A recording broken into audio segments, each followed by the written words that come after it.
Сәлем достар, сіздер менен Наргиз. Бүгін мен сіздерге өріктен жасалған бәліштің рецептісін ұсынамын.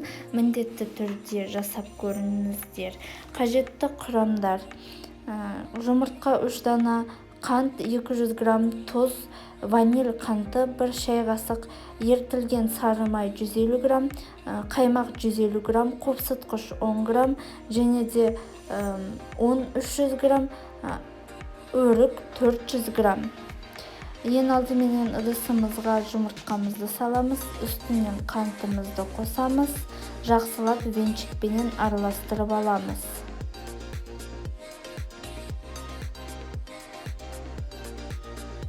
Содан кейін кішкене тұз қосамыз, жақсылап араластырып аламыз.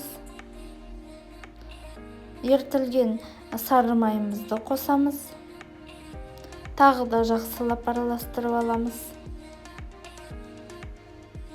Енді ваниль қантын қосамыз. Тағы да жақсылап араластырып, үстінен қаймақты қосамыз. Қаймақтың пайызы маңызды емес, және де температурасы. Енді жақсылап араластырамыз да, ұнымызға қопсытқышымызды қосып, жақсылап араластырып, ұнымызды 2 бөлікке бөліп, жақсылап венчикпенен араластырамыз.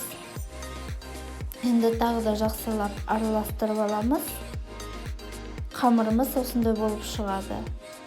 Енді 26 сантиметрлік форманы өсімдік майымен жағып шығамыз да, осылай қамырымызды үлкен қасықпенен салып шығамыз, және де тегістеп шығамыз.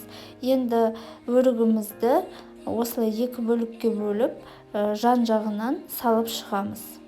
Және де 180 градуста 45 минуттай пісіреміз. Осылай пирогымыз, бәлішіміз яғни дайын болды. Кішкене ыстық күйінде сахарный пудраменен сеуіп шығамыз. Енді кішкене суытамыз. Астарыңыз дәмді болсын.